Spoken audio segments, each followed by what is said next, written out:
Hello there, in this video I want to show you how to get back missing Safari browser on your iPad mini 6. Let's get started. So, if you cannot find your Safari application in the docs on the home pages, then maybe it is in App Library. To access this App Library, you just need to swipe left till the end, and here it is.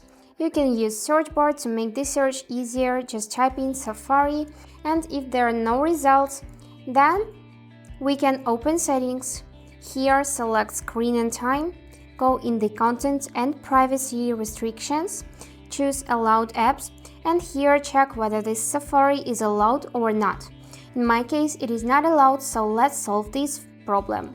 I'm gonna tap on the switcher to allow this application.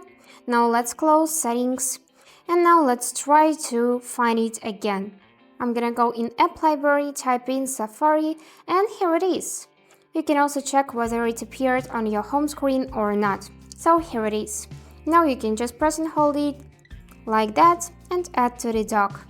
And that's it for today. I hope this video helped and thank you for watching.